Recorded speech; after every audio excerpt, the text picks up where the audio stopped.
President Simon, board members, and guests. My name is Robin Harris, and I am the current treasurer of the GEU, and I'm also a doctoral student in the Educational Psychology and Educational Technology program here in the College of Education.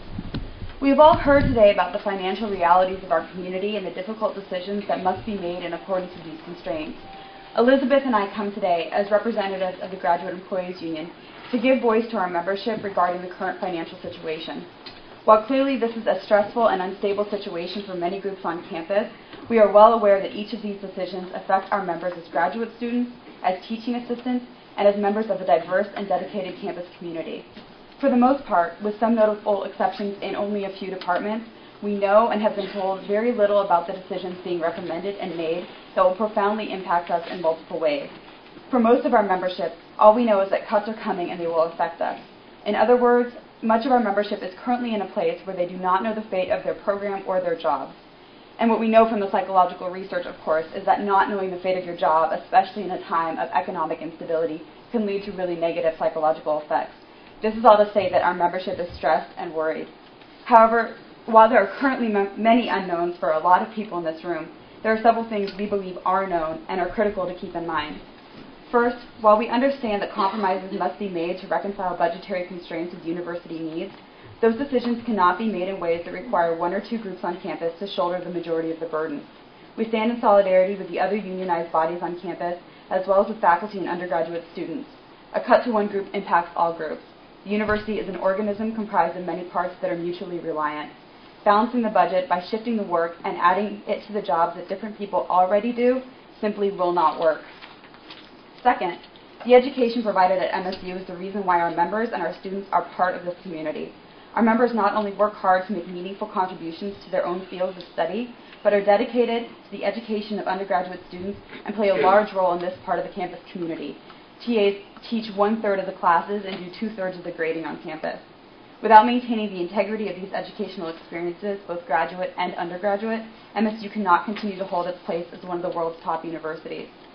Third, the financial support that MSU provides for graduate students in the forms of TA lines, research assistantships, fellowships, and financial aid ensures that our graduate student community continues to come from a diversity of backgrounds and experiences. Without this financial assistance, only the wealthy would be able to afford to attend graduate school, thus drastically decreasing the very perspectives from which our graduate community across all departments and programs draws.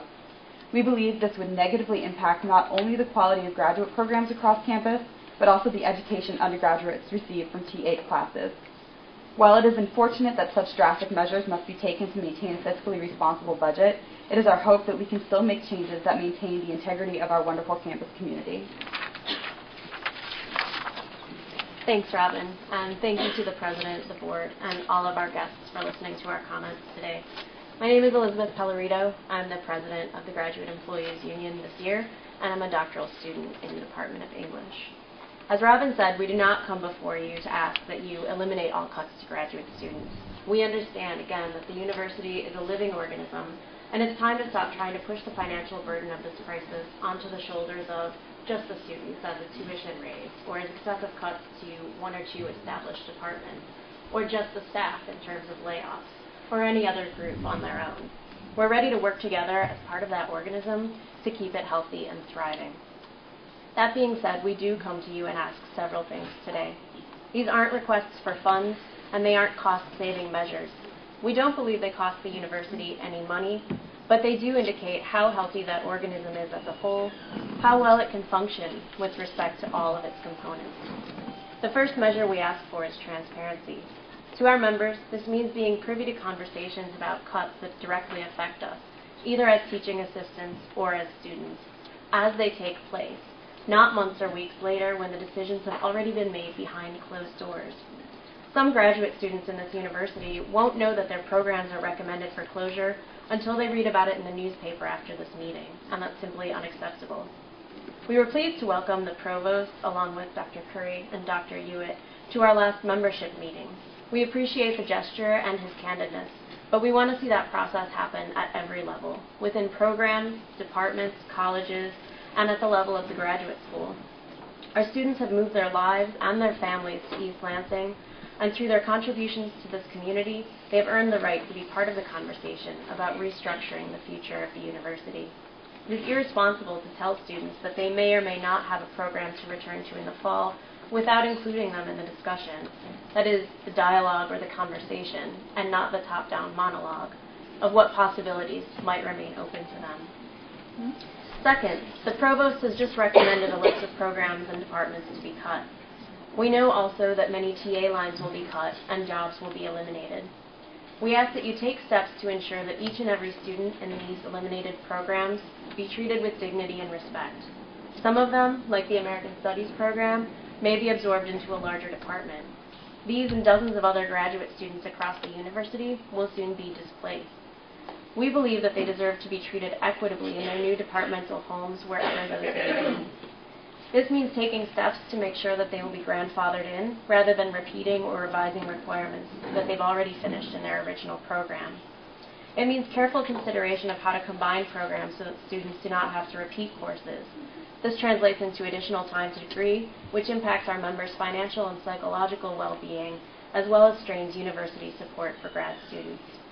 It also means making sure that they'll have the right to apply for and receive funding in the same manner they always have, a manner commensurate with their new colleagues. They may move into a new pool of candidates, but it is essential to the dignity and well-being of every student in our graduate community that we all have access to resources in the same way. Finally, we ask that you honor your commitments to these students. You've heard already a lot about keeping promises today, and we join forces with groups like UNTS to ask that you honor the promises you've made to graduate students, as well as to instructors, to faculty members, and to undergraduates. When we agree to attend MSU as graduate students, we promise to work hard, to dedicate ourselves to our teaching and our research wholeheartedly, and to work within the larger academic and university communities to share our work. In exchange, we receive a promise for support for a reasonable amount of time in which to complete our degrees, as well as the experience we need to move forward in our careers. The stronger the students, undergraduate and graduate, that MSU produces, the more we do for our university when we go out into the world. Today, we at the Graduate Employees Union ask not that you refuse to make cuts. We know that that would be impossible, but that you make those cuts responsibly, transparently, and equitably. Thank you.